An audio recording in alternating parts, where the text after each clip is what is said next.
मायरा नशे की हालत में थी। वो चल कहीं रही थी, उसके कदम कहीं और पड़ रहे थे। अचानक से उसका बैलेंस बिगड़ा और वो तेजी से एक कार से टकराई और सीधा कार के बोनट पर जाकर गिरी। मायरा को बस इतना याद है कि किसी ने उसका कंधा पकड़कर उसे अपनी तरफ किया और उसके मजबूत दो हाथों ने उसे अपनी बाहों में थाम लिया।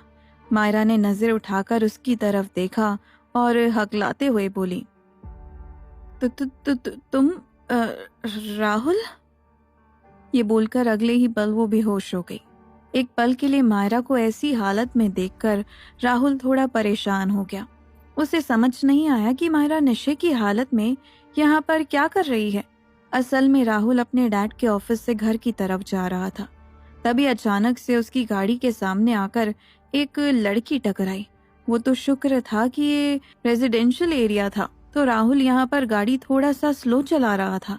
राहुल ने तेजी से गाड़ी का ब्रेक लगाया और जल्दी से नीचे उतरा। उसके हाथ पैर कांप रहे थे। उसे लग रहा था कि उसके हाथों से किसी का एक्सीडेंट हो गया। पर जैसे ही राहुल वहां पर पहुंचा तो उसने देखा कि कोई लड़की उसकी गाड़ी के बोनट के ऊपर गिरी हुई है।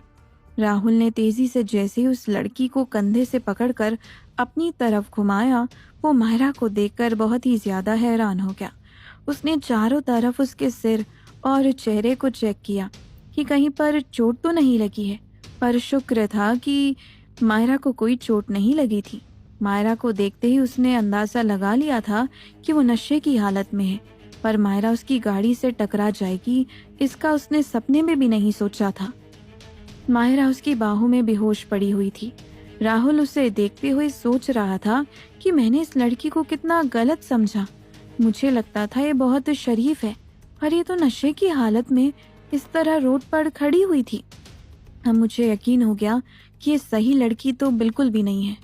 मुझे इसे लेकर बहुत ज्यादा सीरियस नहीं होना चाहिए, पर अब मैं क्या करूं? इसे यहाँ पर छोड़ भी नहीं सकता। ये सोचते हुए उसने चारों तरफ देखा, पर दूर दूर तक कोई नहीं था। वो उसे इस तरह रोड पर छोड़कर जा भी नहीं सकता था। इसीलिए उसने जल्दी से आगे वाली सीट पर मायरा को बिठाया और उसकी सीट बेल्ट लगाकर अपनी ड्राइविंग सीट पर आकर बैठ गया और अपने आप में बड़बड़ाने लगा, अब मैंने इसे गाड़ी में तो बिठा लिया है, पर मैं इसे लेकर कहाँ पर जाऊं?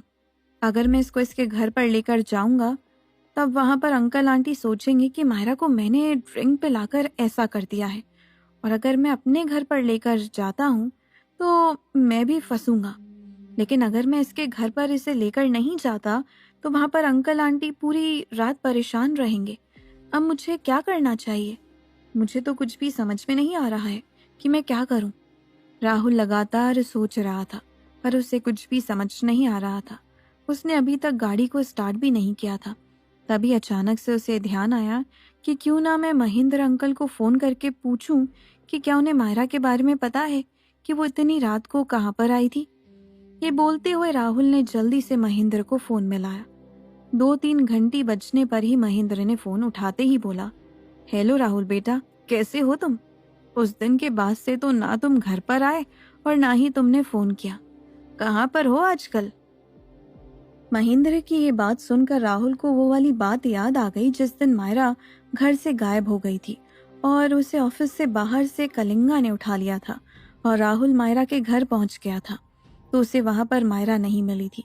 ये बात याद आते ही उसने महेंद्र से जल्दी से पूछा, एक्चुअली अंकल मैं कुछ दिनों से बहुत ज्यादा बिजी था।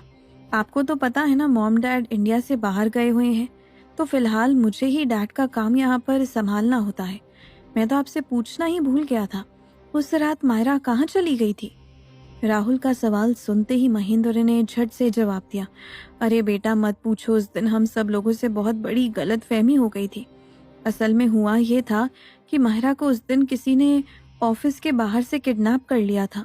हमने तो 10 लाख रुपए किडनैपर को देकर बड़ी मुश्किल से अपनी बच्ची को छुड़ाया था।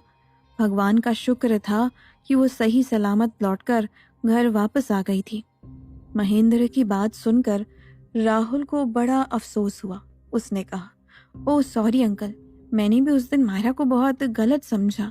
चलो कोई बात नहीं, फ्रेंड्स में तो ये सब चीजें चलती रहती हैं। महेंद्र ने जल्दी से कहा, कोई बात नहीं बेटा, हमने भी तो यही गलती की थी। महेंद्र की बात सुनकर राहुल सोचने लगा कि अगर अब ऐसी हालत में इसे इसके घर लेकर जाऊंगा तो एक बार फिर से उसके बारे में इन लोगों को गलतफहमी होगी, और सबसे ज्यादा तो मेरे बारे में गलतफहमी होगी कि मैंने ही इसे शराब पिलाई है। और अब राहुल को भी ये लग रहा था कि जरूर इसको किसी ने गलती से शराब पिला दी होगी, पर जिसने इसे शराब पिलाई उसने इसे ऐसे रोड पर कैसे छोड़ दिया। राहुल ने सीट पर लेटी हुई मायरा की तरफ देखा और बोला, ये सोते हुए भी कितनी मासूम और शरीफ लग रही है, फिर मैंने इसके बारे में इतना गलत कैसे सोच लिया था। पर अब मेरा दिल कहता है कि ये लड़की बहुत अच्छी और शरीफ है, और ये जरूर किसी की बदमाशी है जिसने इसे शराब पिलाकर इसको नशे में कर दिया होगा। और जैसे ही इस बात का एहसास मायरा को हुआ होगा तो ये खुद बचकर वहां से निकल गई होगी और मेरे कार के आगे आ गई होगी और टकरा गई। राहुल अभी मायरा के बारे में सोच ही रहा था, तभी दूसरी तरफ से महेंद्र की आवाज उसके कानों में आई। वो तो भूल ही गया था कि उसने महेंद्र को फोन मिलाया है। वो हड़बड़ाते हुए बोला, जी जी अंकल, बताइए, मैं आपकी बात सुन रहा हूँ। महेंद्र ने हैरान होते हुए कहा, क्या बात है राहुल, तुम कुछ बोल ही नहीं रहे हो। तुमने मुझे ये नहीं बताया कि तुमने मुझे कैसे फोन मिलाया। क्या कुछ काम था तुम्हें मुझसे? राहुल ने जल्दी खुद को संभाला और बात को बदलते हुए कहा, वो मैं तो भूल ही गया कि मैंने आपको फ़ोन क्यों मिलाया है। असल में मैं एक पार्टी में आया हुआ हूँ। यहाँ पर मेरे एक दोस्त की शादी की प्री वेडिंग पार्टी चल रही है, और इत्तेफाक से मायरा की फ्रेंड उसकी होने वाली वाइफ है। तो ये लोग काफ़ी मस्ती कर रहे हैं, और ये लोग मायरा को आज यहीं पर रुकने की बात कर रहे हैं। इससे पहले कि राहुल कुछ और बोल पाता, महेंद्र ने उसे बीच में ही रोकते हुए कहा, रुको रुको, मायरा शादी में क्या कर रही है? राहुल को इसी बात का डर था, इसीलिए उसने चालाकी से जवाब दिया, असल में अंकल ये बात मायरा आपको खुद फोन करके बताती, पर उसकी फोन की बैटरी बिल्कुल डेड हो चुकी है, तो उसने मुझसे कहा कि मैं आपको मैसेज दे दूं। वो कल सुबह घर लौट आएगी। और अंकल, आप यहाँ की टेंशन मत लीजिए, यहाँ का माहौल बहुत अच्छा है। यहाँ पर सारे लोग अच्छे और शरीफ घराने के हैं। यहाँ तक कि मैं आज रात यहीं पर रुकूंगा, तो आप मायरा की टेंशन मत लेना। राहुल को इतना बड़ा झूठ बोलते हुए डर भी लग रहा था, लेकिन उसके पास और कोई ऑप्शन नहीं था। इससे पहले कि राहुल कुछ और बोलता, महेंद्र ने जल्दी से बोला, मुझे तो तुम्हारी कुछ भी बात समझ में नहीं आ रही है राहुल, लेकिन मायरा ने तो सुनैना से कहा था कि वो मिस्टर सिद्धार्थ रहेजा के घर पर किसी प्रेजेंटेशन के लिए जा रही है, और रात में सिद्धार्थ उसे घर छोड़ देगा। फिर अचानक से ये शादी बीच में कहाँ से आ गई? राहुल अब ये झूठ बोलकर फंस चुका था। उसे तो पता ही नहीं था कि मायरा सिद्धार्थ के घर आई थी, और वो ये भी नहीं जानता था कि वहां उसके साथ क्या हुआ था। इसीलिए उसने अगला झूठ बहुत ही सफाई से बोला, आप बिल्कुल सही कह रहे हैं अंकल, मायरा पहले सिद्धार्थ के घर पर ही गई थी। उसने मुझे बताया भी था कि प्रेजेंटेशन उसकी बहुत अच्छी हुई है। इस प्रेजेंटेशन को ख़त्म करने के बाद वो डायरेक्ट यहाँ पर आ गई थी। मायरा की फ्रेंड ने जब उसे फ़ोन करके इस पार्टी में आने का इनविटेशन दिया तो मायरा ने मना कर दिया था, लेकिन उसकी फ्रेंड मानी नहीं और वो सिद्धार्थ के घर पर पहुंच गई। क्योंकि मायरा की फ्रेंड का घर सिद्धार्थ के घर के पास ही है, उसकी फ्रेंड ने मायरा से एड्रेस पूछा और वहां पर पहुंच गई। असल में ये पार्टी का प्लान अचानक बना, और जब मायरा की फ्रेंड उसे लेने के लिए आ गई तो वो ना नहीं कर सकी। महेंद्र को पता नहीं क्यों राहुल की बातों पर यकीन नहीं आ रहा था। उन्होंने कुछ सोचते हुए कहा, अच्छा बाबा ठीक है, कोई बात नहीं, तुम एक काम करो, मेरी मायरा से बात करा दो। ये झूठ बोलकर तो राहुल अब बुरी तरह से फंस चुका था। उसने अपना सिर पीट लिया। उसे एक सेकंड के लिए तो समझ ही नहीं आया कि अब महेंद्र को क्या जवाब दे। फिर वो अगले ही पल बोला, जी जी अंकल रुकिए, मैं अभी बुलाता हूँ। मायरा जल्दी आओ, देखो महेंद्र अंकल का फोन है, वो तुमसे बात करने के लिए बोल रहे हैं। राहुल ने जानबूझकर मायरा को आवाज लगाई थी जिससे कि महेंद्र को उसकी बातों पर शक ना हो। तभी महेंद्र ने फिर से कहा, क्या हुआ राहुल, मायरा अभी तक आई क्यों नहीं?